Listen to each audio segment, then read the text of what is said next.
Ramène tout de suite en haut. C'est rouge. Numéro 2. Celui qui nous aime, qui nous a délivrés de nos péchés par son sang et qui a fait de nous un royaume des sacrificateurs pour Dieu son Père. À lui soit la gloire et la puissance. À lui soit la gloire et la puissance au siècle des siècles. Amen. Amen. Gloire à À celui qui nous aime, qui nous a délivrés de nos péchés par son sang et qui a fait de nous un royaume des sacrificateurs pour Dieu son Père. À lui soit la gloire et la puissance. À lui soit la gloire et la puissance au siècle des siècles.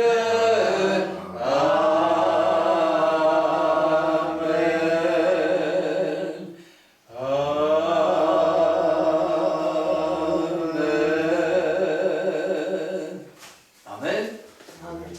Qui on pourrait continuer? Dans le 401, 400. je reviens, alléluia, seras-tu prête quand il viendra.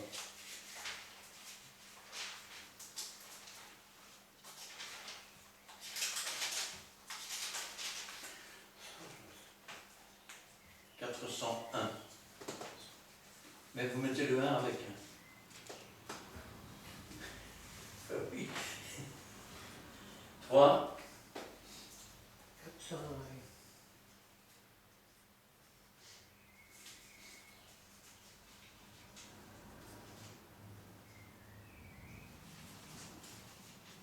4. Jésus revient, alléluia. Jésus revient, alléluia.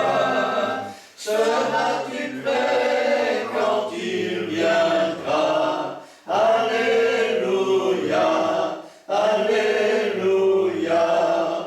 Si tu es prêt, il te prendra. Si tu es prêt, il te prendra.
de la doctrine. Pourquoi la voie de la doctrine? Parce que ça fait partie, je vais dire, de mon ministère. J'aime bien raconter des histoires de la Bible et nous verrons la suite plus tard. Mais aujourd'hui, j'aimerais parler d'une personne dans la Bible. Cette personne, elle porte un nom, s'appelle Melchisédek.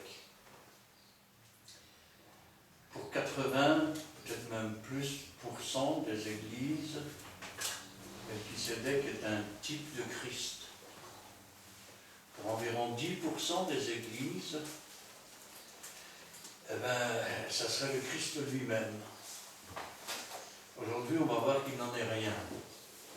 Et que Melchisédek, eh ben, il n'est pas plus important que le Christ, mais il est très, très, très, très, très important. On va voir qu'il est plus qu'un homme. On va voir que nous avons besoin de Melchisédek tous les jours. Vous allez me dire, je ne connais pas ce mec-là. Eh bien, on en a besoin tous les jours. Quand on parle de Dieu, on parle d'une Trinité. Dieu le Père, le Fils, le Saint-Esprit. Alors, si vous demandez à la plupart des églises, ce sont 3 personnes. 3 personnes qui sont définies notamment dans le livre de la Genèse. Au commencement, Dieu. Dieu dit que la lumière soit manifestation de la lumière, la véritable lumière qui est entrée dans le monde, Jésus-Christ. Et l'Esprit de Dieu se mouvait au-dessus des autres, 3e personne. Maintenant, quand à prouver qu'ils sont 3 personnes, eh bien c'est difficile. Tenez par exemple pour le Saint-Esprit, pour certains, c'est un souffle. On a vu que le mot rouage, c'est-à-dire le vent, eh bien c'était le même mot pour dire Saint-Esprit. Pour d'autres, c'est une puissance et puis c'est tout. Eh bien, aujourd'hui, on va voir que la Trinité, c'est vraiment 3 personnes. Nous avons Jésus-Christ qui est venu en chair, on ne peut pas nier que c'est une personne. Nous avons Dieu le Père qui va descendre sur son trône après le millénium, c'est marqué dans le livre de l'Apocalypse, après que les nations de Gog et Magog auront investi le camp des saints, et là aura lieu la seconde résurrection, appelée plus communément la résurrection des impies. Pour ce qui est de ce personnage, nous allons voir qu'il est très très très important. Alors je vais vous demander de prendre vos Bibles, pour ceux qui les ont, dans le livre des Hébreux au chapitre 7.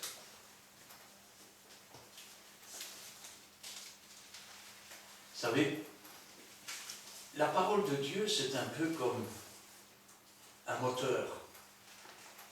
Quand vous vous trouvez devant un moteur, c'est compliqué. Hein? Parce que il y a la pompe d'injection, le carburateur d'un côté, il y a le filtre à air de l'autre, il y a le filtre à l'huile, le filtre à essence, le filtre à mazout.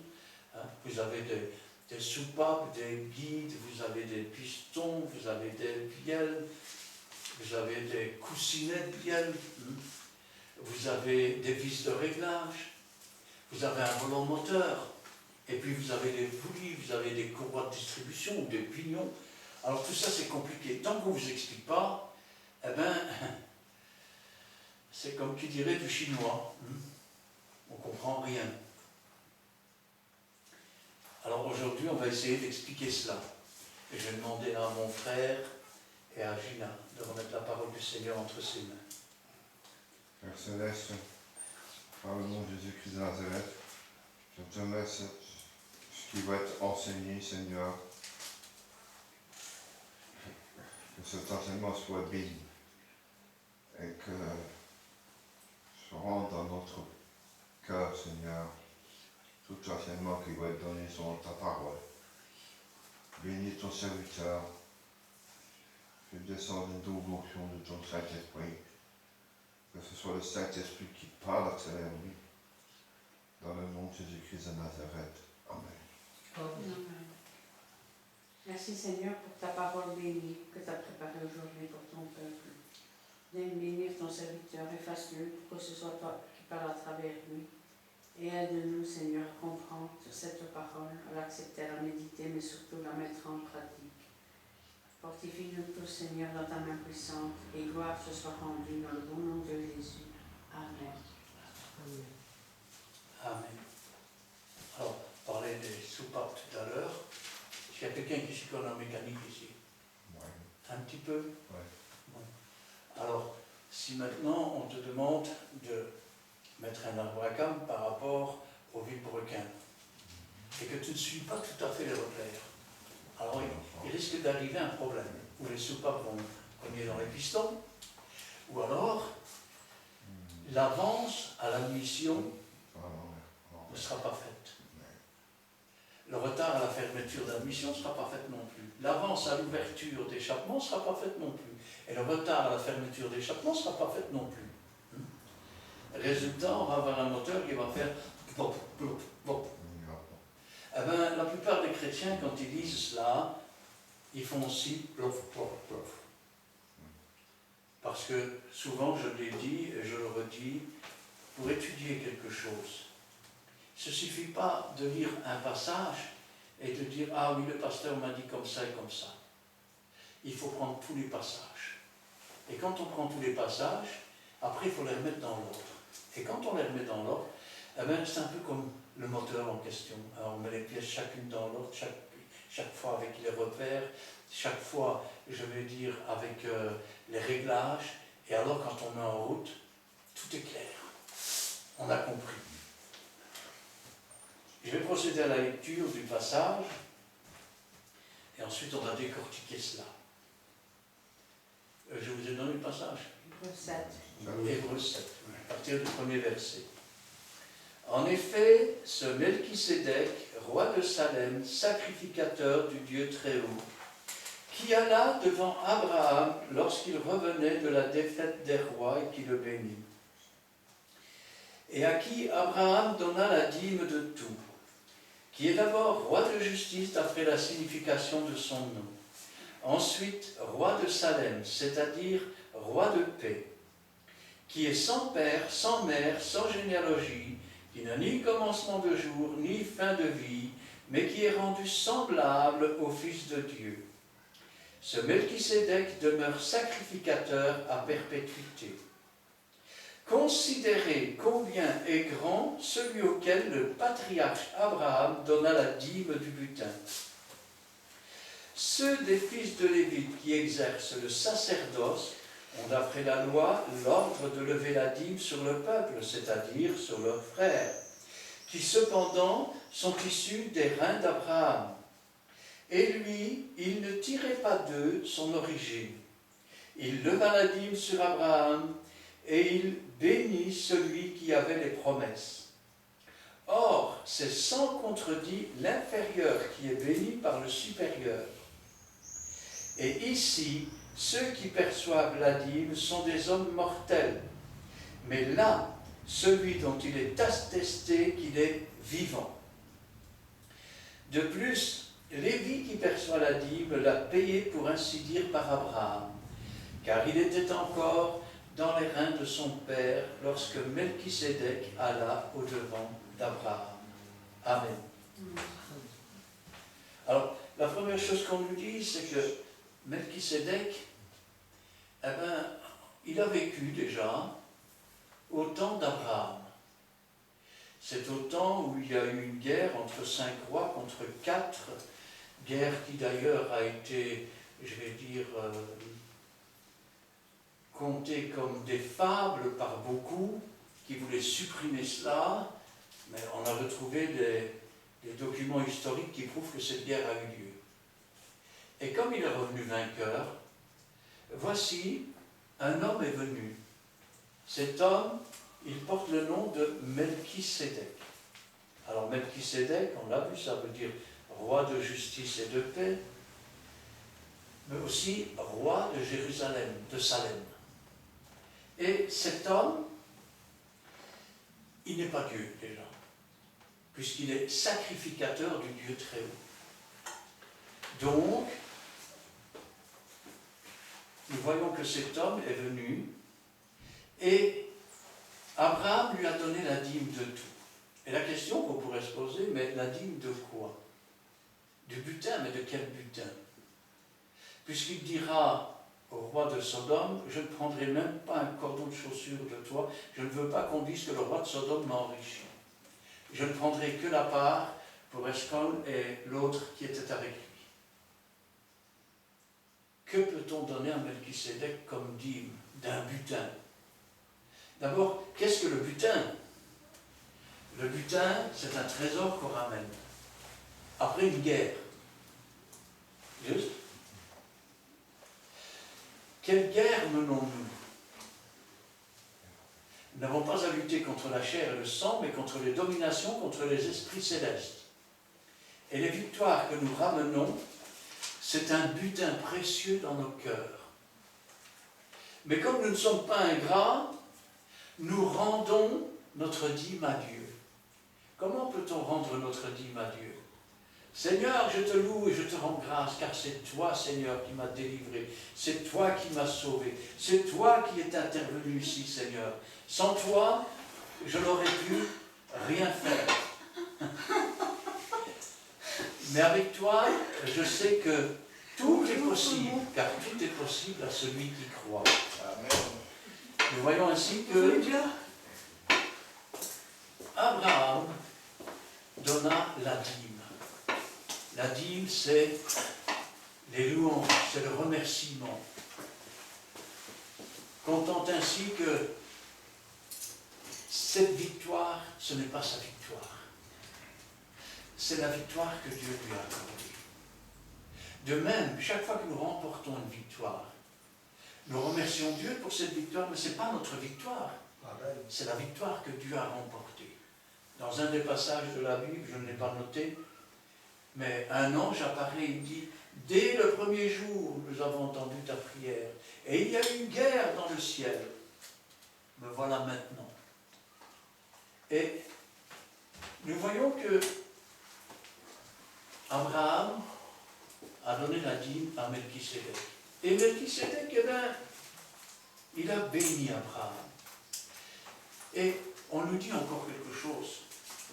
Ce n'est pas l'inférieur qui bénit le supérieur, mais c'est le supérieur qui bénit l'inférieur. Ça veut dire que Melchisédek est plus grand qu'Abraham. Pourquoi on nous dit cela? Parce que tout juif bien né vous dira, nous avons pour père Abraham. Même Jésus leur dira un jour, Abraham a vu mon jour, il s'est réjoui. Comment t'as vu Abraham? Et Jésus dira, je suis. Le même je suis que Moïse avait entendu devant le buisson ardent, lorsqu'il disait, Seigneur, mais quand ils me diront quel est ton nom, que répondrai-je? Tu leur diras, je suis m'a envoyé. Alors, nous voyons que Melchisédek, eh bien, il n'est pas Dieu, puisqu'il est sacrificateur de Dieu, du Dieu très haut. Nous voyons aussi que Abraham n'avait pas accepté le butin de Sodome, de Gomorrhe et des autres. Il ne voulait pas être enrichi. Nous voyons que cependant, il a donné la dîme. Et aujourd'hui, dans beaucoup d'églises, on réclame la dîme. Donnez déjà la 10e partie de vos pensées à Dieu. Donnez la 10e partie de vos paroles pour remercier et louer Dieu. Et vous aurez donné votre dîme. Donnez la 10e partie de vos actions. Amen. Ça veut dire 2h40 par jour pour Dieu. Dieu sait bien que vous n'allez pas penser à lui 24 heures sur 24. Quand vous êtes en train de faire votre popote, mesdames, ah, c'est brûlé! Vous ne pensez pas à ce moment-là à Dieu. De temps en temps, il y a des soeurs qui disent, c'est ta faute. Oui, mais ça, c'est invoquer le nom du Seigneur en vain. Ou bien quand vous travaillez à quelque chose, ah, j'y arrive pas, oh, ça va pas. Vous ne pensez pas à Dieu à ce moment-là. Mais Dieu vous demande la 10e partie de vos pensées, de vos actions. Prends un moment pour lire la parole de Dieu. Amen. Prends un moment pour prier pour Dieu. Vous savez que même les pasteurs sont obligés. Je me souviens de l'histoire d'un pasteur. Je vais même vous en raconter deux. Alors ce pasteur, eh ben, il se levait tous les jours de réunion, il avait un petit coin pour prier là.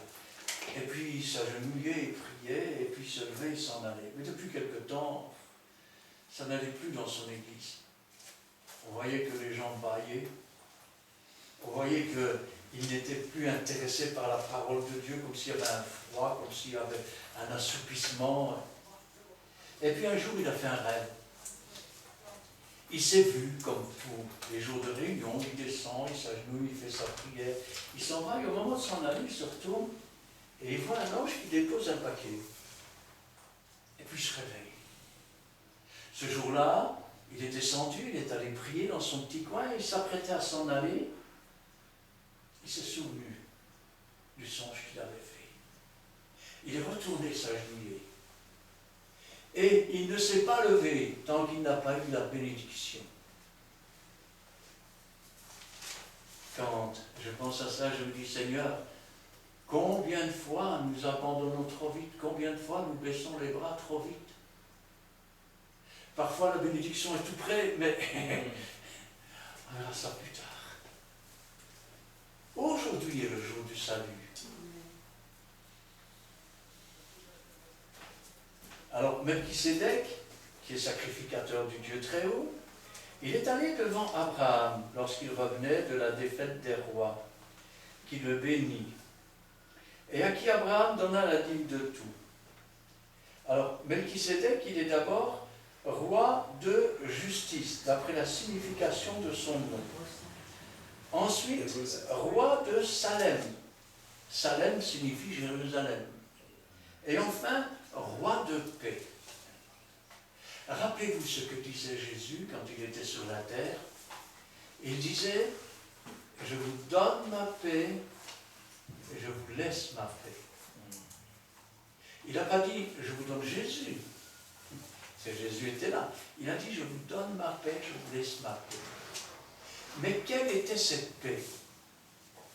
Le roi de justice et de paix, c'est qui? C'est Melchisédek. Et Melchisédek, c'est ce qu'il y avait en Jésus-Christ, qui n'était pas Jésus-Christ.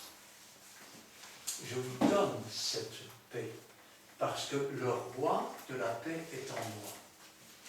Alors, qui est encore ce Melchisédek? Il est sans père, sans mère, sans généalogie, ni commencement de jour, ni fin de vie. Quelqu'un qui n'a pas de papa, qui n'a pas de maman, qui n'a jamais commencé à vivre et qui n'a jamais fini de vivre. Il y a que deux possibilités.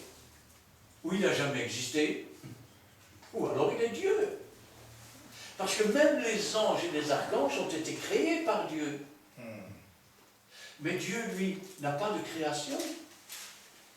Il est au commencement, il est à la fin, il est toujours, il n'a pas de fin. Difficile à imaginer pour un être humain. Pourquoi? Parce que, regardez, mon livre commence à devenir vieux, j'ai des pages qui commencent à se détacher ici. Hein. Donc il a eu un début où il était beau, et maintenant il est vieux. Il y a eu un début où j'allais à quatre pattes, et maintenant, je commence à être vieux aussi. Hein. Et tout ce que nous avons sur la terre, un jour est nouveau et magnifique, et un jour, ça devient périmé. Et à partir du moment où nous avons tout cela autour de nous, il est difficile de s'imaginer qu'une chose ait pu exister sans commencement. Qu'une chose puisse exister encore après nous, sans fin. Ça s'appelle l'éternité. Et l'éternité, eh bien, ça n'appartient qu'à Dieu. Amen. À trois personnes. Dieu le Père, Dieu le Fils, Dieu le Saint-Esprit.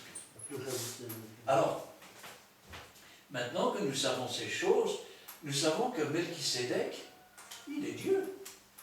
Eh oui, ou il n'a jamais existé, ou il est Dieu. Mais il a existé puisqu'il a été voir Abraham. Et c'est lui qui a béni Abraham, donc il est supérieur à Abraham. Pourquoi insister là-dessus? Pour montrer aux Juifs qu'Abraham n'est pas le plus grand, et qu'il y a quelqu'un au-dessus de lui. Ce quelqu'un, c'est Melchisédek. Nous sommes peut-être grands dans la foi, mais il y a quelqu'un au-dessus de nous. Eh oui.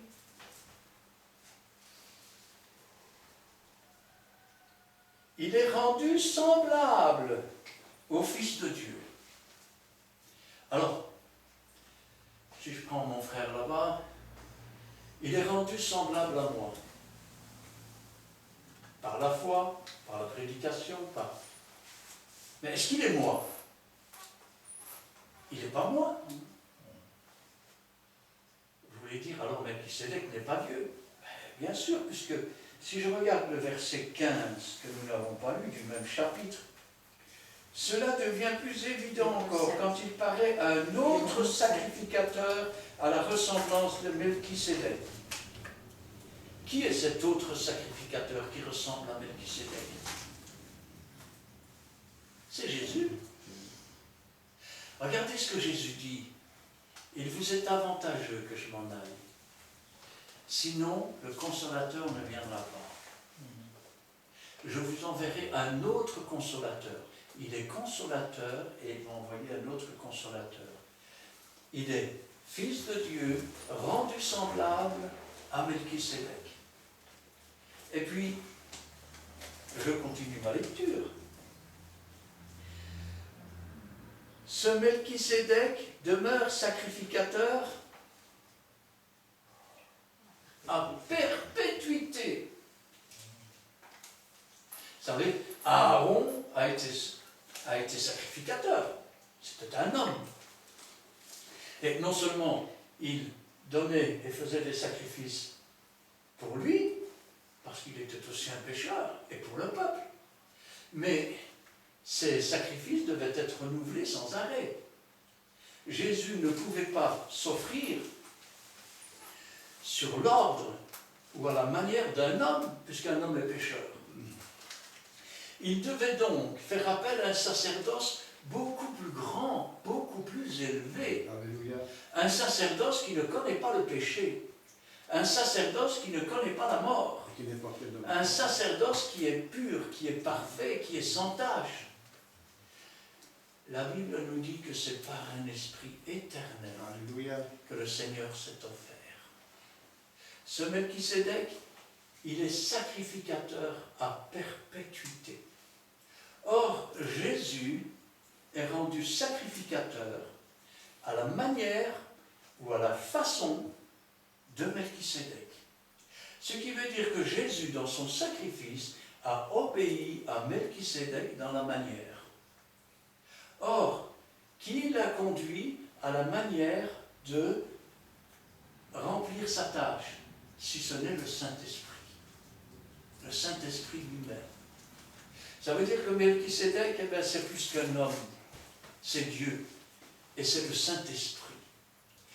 Je vous en donne une preuve.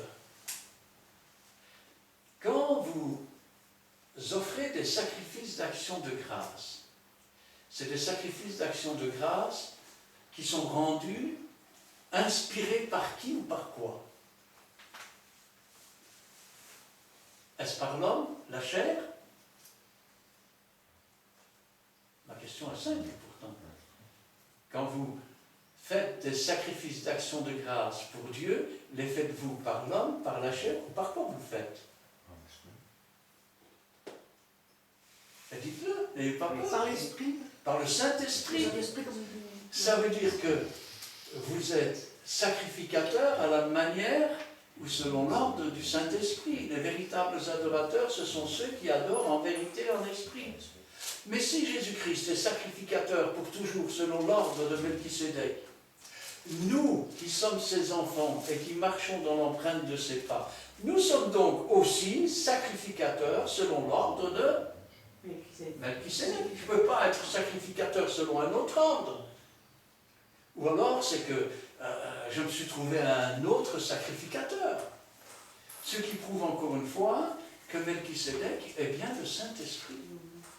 Et contrairement à ce que disent beaucoup d'églises, le Saint-Esprit n'est pas qu'un vent, il n'est pas qu'un souffle, il n'est pas qu'une puissance, il est une personne bien réelle qui est venue en chair sur la terre. Jésus est venu ensuite en chair sur la terre. Et le dernier qui viendra, c'est Dieu qui descendra sur son trône après le millénium, pour la seconde résurrection. Nous avons bien une trinité. Vous savez, quand j'entends parfois des pasteurs qui nous disent Melchisédek est un type de Christ. Melchisédek n'est pas mort sur la croix. Il n'y a qu'un seul nom qui a été donné pour cela, pour nous racheter, pour nous sauver. Mais dès le début de son ministère, le Saint-Esprit est descendu sur lui sous forme d'une palombe. On nous dit une colombe, mais en fait c'est une palombe. On peut traduire aussi par pigeon. Et à partir de là, c'est le Saint-Esprit qui l'a conduit pour être tenté. C'est le Saint-Esprit qui l'a conduit dans le ministère. C'est le Saint-Esprit qui lui a montré les œuvres qu'il avait à faire. Je fais les œuvres de mon Père. Et qui lui dit? C'est le Saint-Esprit. Mais lui-même, Jésus, est sacrificateur selon l'ordre ou à la manière de qui? De Melchisédek. De Melchisédek. Je pense qu'il n'est pas difficile de comprendre que quelqu'un qui n'a jamais eu de commencement du jour, qui n'a pas de fin de jour, qui n'a même pas de généalogie, où il n'a jamais existé, où il est Dieu. Parce que les anges ont été créés par Dieu, les archanges ont été créés par Dieu. Tout l'univers a été créé par Dieu. Amen. Quand on nous parle de l'Esprit de Dieu qui se mouvait au-dessus des eaux, quand on nous parle de Jésus, quand Dieu a dit que la lumière soit, ce n'était pas une création, c'était une manifestation. Et bien sûr, vous me direz, oui, mais C'est au famille. attendez, parce que Jésus, il a quand même été engendré. Or, engendré signifie créer. Ne savez-vous pas que le Saint-Esprit a créé un corps pour Jésus, et que donc ce corps a été engendré par le Saint-Esprit? Mais lorsque ce corps a été terminé, Jésus, qui était déjà au commencement, est venu habiter ce corps. Il était à la fois parfaitement homme, parfaitement engendré et parfaitement Dieu. Eh oui!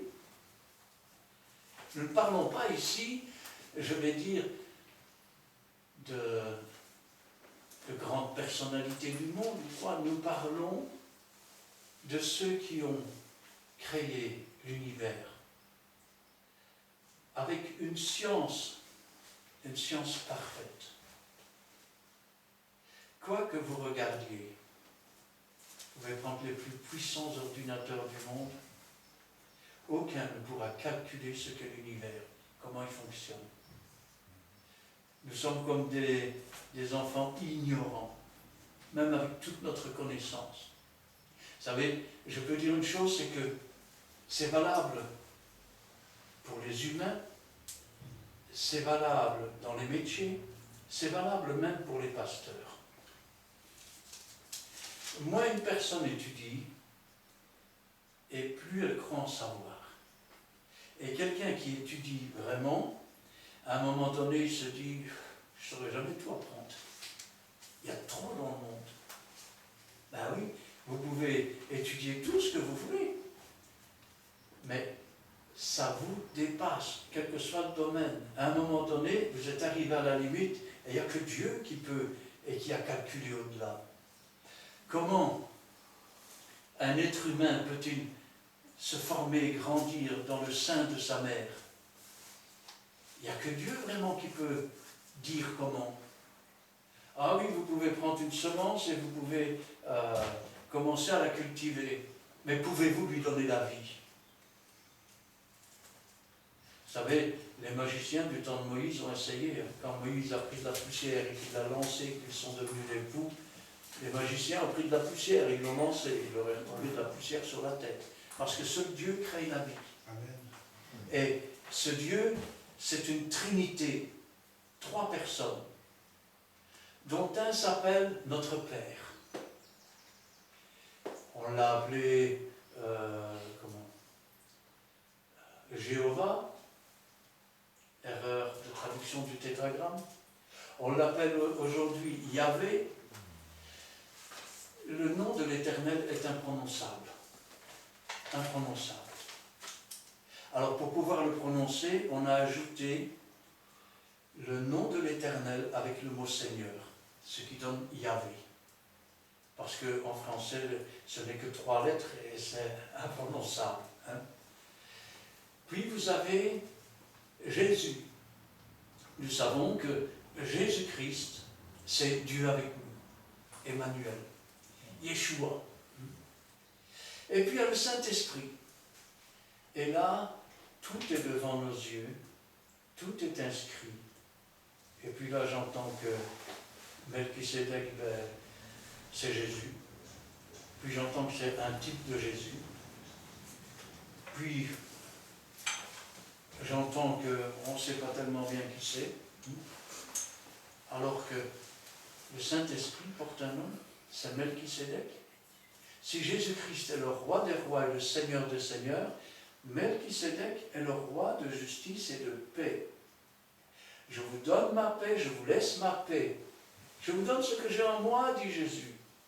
Je ne vous donne pas comme le monde, une paix qui surpasse toute intelligence. Et le roi de la paix, je traduis autrement. Je vous donne Melchisédek et je vous laisse Melchisédek. Je ne vous donne pas comme le monde. Je ne vous donne pas comme le monde. Je vous donne un Melchisédek qui surpasse tout autre. Il surpasse Abraham, car il est supérieur à Abraham, bien qu'il soit reconnu dans le peuple juif comme la personne la plus importante dans les descendances. Je vous donne celui pour qui il a été dit, en parlant de Jésus, psaume 110, si ma mémoire est bonne, je le jure, car pour nommer Aaron, Dieu n'a jamais juré, mais pour Jésus-Christ, je te jure, tu es sacrificateur pour toujours, selon l'ordre de Melchisédek. Melchisédek. Faut le lire. Tu peux, ce qu'il a trouvé. Tout. Ah, Je peux bien. pas obligatoirement tout, mais... Pasteur, de 110, de David, psaume. Parole de l'Éternel à mon Seigneur. Assieds-toi à ma droite, jusqu'à ce que je fasse de tes ennemis ton marchepied. L'Éternel étendra de Sion le sceptre de ta puissance, domine au milieu de tes ennemis. Amen. Ton peuple est plein d'ardeur quand tu rassembles ton armée avec des ornements sacrés du sein de l'aurore. Ta jeunesse vient à toi comme une rosée. L'Éternel l'a juré, il ne s'en repentira point. Tu es sacrificateur pour toujours. Voilà. Ah oui, encore là. À la manière de Melchisédek, voilà. Et alors le Seigneur à ta droite brise des rois au jour de sa colère. Il exerce la justice parmi les nations. Il exerce, la justice parmi les nations, tout est plein de cadavres. Il brise des têtes sur toute l'étendue du pays. Il boit au torrent pendant la marche, c'est pourquoi il relève la tête. Melchisédek, le Seigneur à ta droite. Nous voyons que même Dieu a juré. Il n'a jamais juré, ni pour Aaron, ni pour ses descendants. Quand les sacrifices étaient offerts par les sacrificateurs, Aaron et ses descendants, ce n'était que les hommes. Pour le sacrifice final, unique, qui allait permettre aux hommes d'être réconciliés avec Dieu, il fallait un sacrificateur qui donne les ordres, mais qui ne soit pas un pécheur, qui soit pur, parfait, sans tache. Car les ordres d'un homme pour un sacrificateur auraient souillé le sacrifice. Il fallait donc un sacrificateur beaucoup plus grand qui donne les ordres à Jésus. Quand il dit mon Seigneur a dit à mon Seigneur, assieds-toi à ma droite. Rappelez-vous ce que disait Jésus. Si donc il est le fils de David, comment, dit-il, mon Seigneur a dit à mon Seigneur, assieds-toi à ma droite, jusqu'à ce que je fasse de tes ennemis ton marchepied. Si donc il est le fils de David, comment peut-il l'appeler Seigneur? De même, si donc Melchisédek a vécu au temps d'Abraham, s'il a vécu au temps de Jésus, et s'il vit encore aujourd'hui, ça prouve qu'il est éternel. Quand Jésus-Christ est venu, je vais encore vous dire une chose qui va peut-être vous étonner. Quand Jésus-Christ est venu sur la terre, j'aurais terminé mes prières d'une autre façon que je les termine aujourd'hui. Parce que pendant que Jésus était sur la terre, c'est le Saint-Esprit qui donnait les ordres à Jésus. Eh oui. Et Jésus obéissait au Saint-Esprit. Il est le premier en toutes choses, ce qui veut dire qu'il était le premier à obéir. Et donc j'aurais terminé mes prières comme ceci. Gloire au Père, gloire au Saint-Esprit et gloire à Jésus. Mais lorsque Jésus s'est présenté et a présenté son corps comme sacrifice, Dieu l'a élevé au-dessus de tout à l'exception de lui-même. C'est la raison pour laquelle ma prière aujourd'hui se termine par gloire au Père, gloire au Fils et gloire au Saint-Esprit. Il y a des ordres dans les choses. Et les ordres dans les choses, c'est simple. Jésus a été, donc son corps a été conçu par le Saint-Esprit. Il a ensuite été dirigé par le Saint-Esprit, conduit par le Saint-Esprit. Il a offert les prières par le Saint-Esprit. Et tout ce qu'il a fait, c'était selon l'ordre ou à la manière de quelqu'un qui n'a pas de commencement de jour, qui n'a pas de fin de jour, et par lequel il va être nommé sacrificateur selon l'ordre ou à la manière de Melchisédek. Et si donc Jésus-Christ est sacrificateur selon l'ordre de Melchisédek, nous sommes sacrificateurs selon quel ordre, à votre avis? Aussi, Jésus. Oui, mais si Jésus est sacrificateur selon l'ordre de Melchisédek, Oui. nous sommes sacrificateurs avec Jésus, on reçoit nos ordres Ah d'où? oui. De Melchisédek, c'est obligé. Hein? Oui, de Melchisédek, oui, c'est vrai. Ce qui veut dire que Oui, c'est vrai. Melchisédek n'est pas un type de Jésus-Christ, bien que le Père, le Fils et le Saint-Esprit soient un en pensée, en action et autres, mais il est une personne réelle. Et le Saint-Esprit, qui est Melchisédek, est une personne bien réelle. Jésus, qui est le Fils de Dieu, est une personne bien réelle. Et Dieu est une personne bien réelle aussi. Regardez un peu ce qui est marqué. Considérez combien est grand celui auquel le patriarche Abraham donna la dîme du butin. Ceux des fils de Lévite exercent le sacerdoce, ont, d'après la loi, l'ordre de lever la dîme sur le peuple, c'est-à-dire sur leurs frères, qui, cependant, sont issus des reins d'Abraham. Et celui qui ne tirait pas d'eux son origine, leva la dîme sur Abraham, et il bénit celui qui avait les promesses.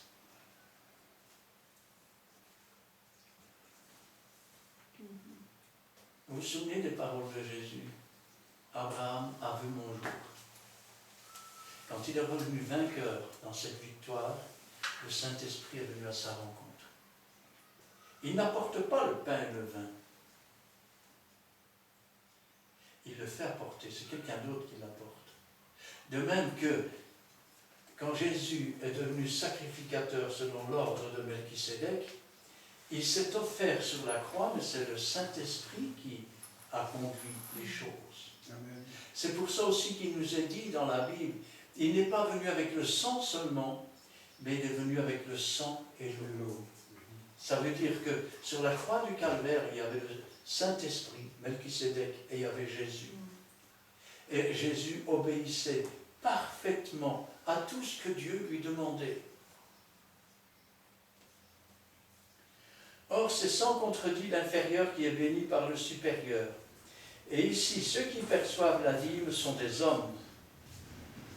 Eh bien, ceux qui recevaient la dîme, les descendants d'Aaron et Aaron. Mais là, ce dont on parle, c'est celui dont il est attesté qu'il est vivant. Il est vivant. Si je dis maintenant le vivant, immédiatement on pense à Jésus, non? Mais quand on dit le vivant, il y a trois vivants. Trois vivants. Il y a le Saint-Esprit qui est toujours vivant. Il y a Jésus qui est toujours vivant et il y a Dieu qui est vivant. C'est d'ailleurs la raison pour laquelle il nous est dit Dieu est esprit et vie. De plus, Lévi qui reçoit la dîme l'a payé, pour ainsi dire, par Abraham. Donc les Lévites qui percevaient la dîme, ben, en réalité, ils l'avaient payé par Abraham. Et à qui l'avait-il payé? Il l'avait payé à Melchisédek. Car ils étaient encore dans les reins de son père lorsque Melchisédek alla au-devant d'Abraham. Est-ce qu'il y a quelqu'un qui n'a pas compris quelque chose? Non, ça va. C'est suffisamment clair. Si vous n'avez pas compris, posez question tout de suite. Parce que je vais dire amen après ça. Je vais dire quelque chose. Oui. C'est trois personnes dans une personne. Dieu le Père, Dieu le Fils et Dieu le Attends, Saint-Esprit. juste C'est pas avant C'est d'aller pas plus comme ça loin, les premiers mots de la Bible, Oui. au commencement Dieu, il faut remplacer ça. Parce que le mot d'origine, Oui. c'est au commencement Elohim. Elohim. Elohim est un pluriel. Ouais. Ah, c'est ça. C'est pour ça que dans beaucoup de passages, il est marqué l'Éternel et son Rédempteur. Ah, voilà. C'est Et ça que puis, je voulais savoir. il y a des passages de Ah, qui d'accord. ça et C'est bon, c'est bon. Ça répond à ta question? Oui, ça répond à mes Je questions. m'en mon doutais. frère, oui. Mais j'aime bien de savoir. puis Isaïe ici, c'est Apocalypse 4, Saint l'Éternel. Saint, Saint, Saint l'Éternel, 3 fois Saint. Oui, c'est Amen. l'éternel. Amen. On va chanter un cantique. Après, je vais donner la place à mon frère.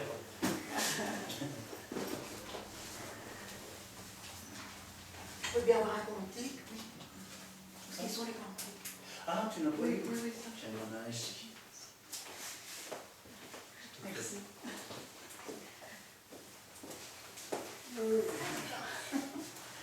Allez, il y a un cantique. Ah, attends, j'en ai peut-être un ici, quand il y a ça. Malheureusement, le deuxième couplet, on ne l'a pas, donc on chanterait le premier. Le 221.